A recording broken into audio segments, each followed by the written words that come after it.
O texto para meditarmos o dia de hoje se encontra em Marcos capítulo 8, verso 13 a 21. Assim está escrito: E saindo os fariseus, puseram-se a discutir com ele, e tentando-o, pediram-lhe um sinal no céu.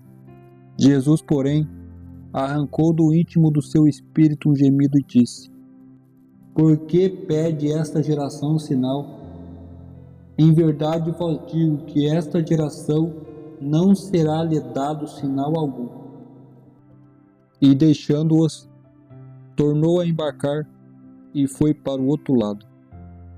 Marcos capítulo 8, verso 11 a 13. Em análise a essa passagem fica uma pergunta: por que Jesus não demonstrou seu poder para convencer aquelas pessoas? Essa questão nos leva ao final de Marcos 3, em que Jesus falou sobre o pecado contra o Espírito Santo.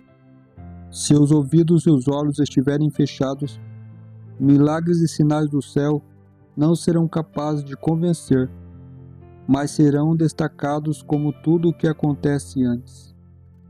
O fato é que nem mesmo os milagres não são suficientes para convencer os incrédulos obstinados. Os que desejavam o sinal da parte de Jesus estavam com o coração tão endurecido na incredulidade que não percebiam em seu caráter a semelhança de Deus. Nenhum sinal dado no céu ou na terra os beneficiaria. Com isso, Jesus suspirou profundamente em seu espírito e, deixando o grupo de fariseus, tornou a entrar no barco com os discípulos. Infelizmente, o coração humano é tendencioso a sempre duvidar e desacreditar da palavra do Senhor. Aqui serve de exemplo o comportamento dos fariseus e saduceus do tempo de Jesus. Eles estavam diante do próprio Messias, estavam diante do cumprimento final das profecias de Deus, mas ainda assim estavam pedindo por sinais. Por isso o próprio Senhor Jesus lhes respondeu dizendo que uma geração adúltera e má pede um sinal, mas que nenhum outro sinal seria dado, a não ser aquele da qual as Escrituras testificavam e que apontava para a sua ressurreição.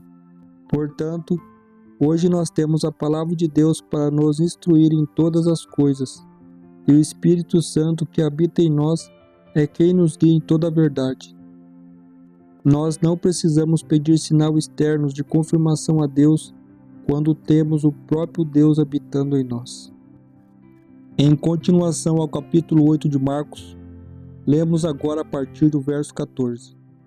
Ora, aconteceu que eles se esqueceram de levar pães, e no barco não tinham consigo senão um só.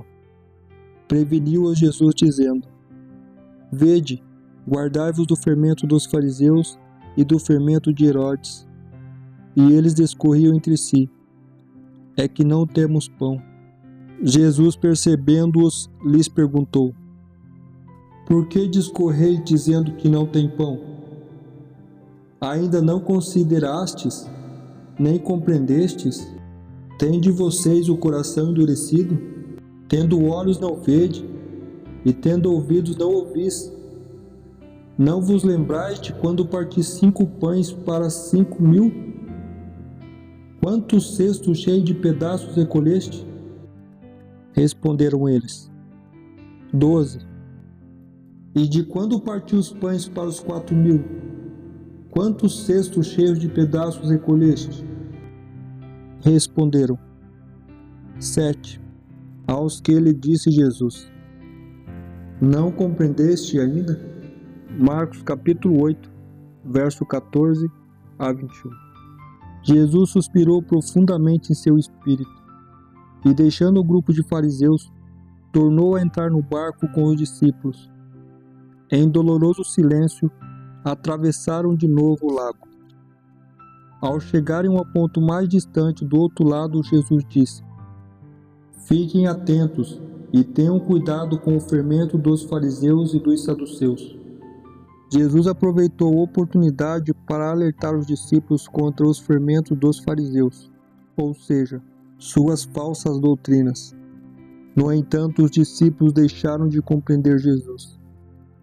Em sua súbita partida de Magdala, esqueceram-se de levar pão, tendo consigo apenas um.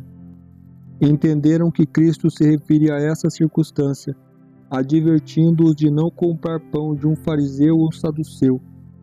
Por muitas vezes, a falta de fé e divisão espiritual dos discípulos os levavam a uma compreensão equivocada das palavras dele, como nessa ocasião.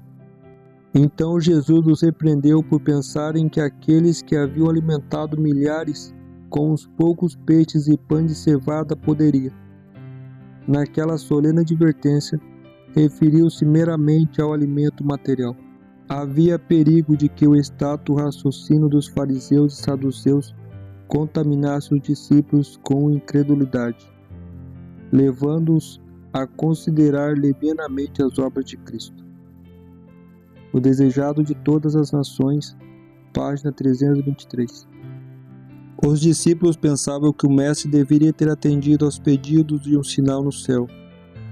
Acreditavam que ele era plenamente capaz de realizá-lo, e que um sinal assim reduziria o silêncio dos inimigos. Não percebiam a hipocrisia daqueles homens falsos. Meses mais tarde, Jesus repetiu o mesmo ensino. Ele começou a falar primeiramente a seus discípulos, dizendo: tenham cuidado com o fermento dos fariseus, que é a hipocrisia. O fermento adicionado à farinha age perceptivelmente, mudando toda a massa, segundo sua natureza. Assim, se for permitido que a hipocrisia tenha lugar no coração, ela penetra o caráter e a vida. Quando formos capazes de compreender o caráter de Deus como Moisés, também nós nos daremos pressa em curvar-nos em adoração e louvor. Jesus não esperava nada menos de que o amor com que me amaste estivesse no coração de seus filhos, a fim de que pudessem comunicar a outros o conhecimento de Deus.